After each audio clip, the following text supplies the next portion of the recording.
Singers, how well do you know your diaphragm? Let's play true or false to find out. I have 5 questions about the diaphragm for you. I will ask them all first, then go back to answer each one and elaborate on them. I invite you to play along and put your answers in the comment. Ready? Question 1. Your diaphragm is a part of your core and provides you with postural support. True or false? Question 2.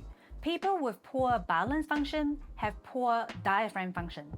True or false? Question 3.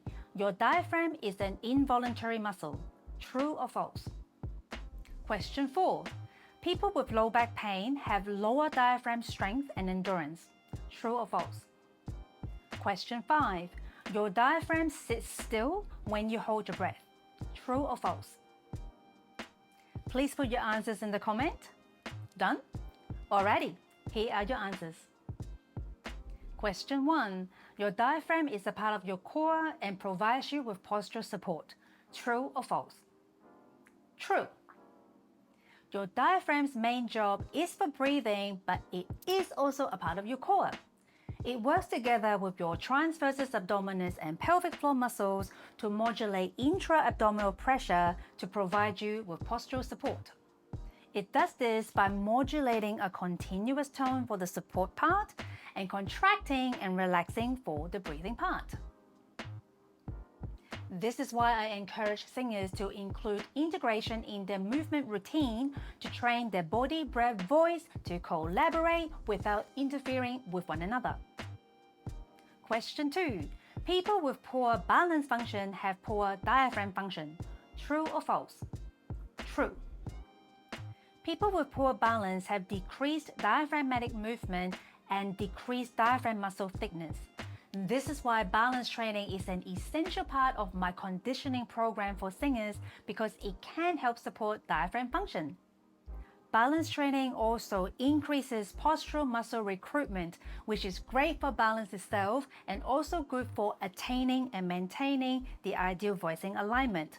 Plus, it is an effective and fun way to train your core, which is of course a crucial part of our breath support. Speaking of breath support, make sure you check out this video to see what is not breath support. Question 3. Your diaphragm is an involuntary muscle. True or false? False. Your diaphragm is a skeletal muscle and we have voluntary control over all our skeletal muscles. This is a common myth I see vocal coaches tell singers on social media, so let's dive deeper. There are 3 types of muscles in your body. First, cardiac muscles, specialized muscles found in your heart, the only one that can pump. Second, smooth muscles. They make up a lot of your internal organs, like these ones. Third, skeletal muscles. They are all your muscles for movement.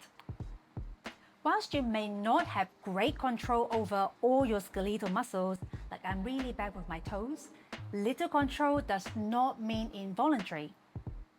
It is true that breathing is generally on autopilot, but you can override this anytime you want. It is actually really important for survival that we get to decide when to breathe and when not to breathe. Your diaphragm is the muscle of inhalation, so anytime you choose to inhale how you want, you are voluntarily using your diaphragm. For example, I can inhale fast and hard. Ew, what's that? Or I can inhale long and slow. Yummy. For us singers, anytime we take a measured inhale to prepare to sing, we are voluntarily using our diaphragm to do so. Question 4. People with low back pain have lower diaphragm strength and endurance. True or false? True. Diaphragm strength and endurance are significantly lower in people with low back pain. Considering your diaphragm is a part of your core and has attachments to your lumbar spine and intervertebral discs, there really isn't any surprise that they can affect one another, both good and bad. So if you have back pain, make sure your back pain is well managed, strengthen your body and core to help support diaphragm function. This is not only important for singing, it is important for healthy living. Question 5. Your diaphragm sits still when you hold your breath. True or false? False. Your diaphragm does not sit still when you hold your breath. A study on diaphragmatic and cardiac motion during suspended breathing revealed that during a breath hold, your diaphragm moved upwards. There was less upward movement with breath hold at the end of expiration, and it moved on average around 25% of the normal amount with breath hold at the end of inspiration. So breath holding does not eliminate motion of your diaphragm, it simply travels less. Cool, huh? So, how did you go? Which one was the most surprising? Tell me in the comment. If you have enjoyed this, let me know with a thumb up. I'm Selina, a physio and a singer. I help singers move better to sing better, and this is a playlist I have made just for singers, so make sure you go and check it out. And if this is your vibe, please subscribe. Until next time, be free in your movement.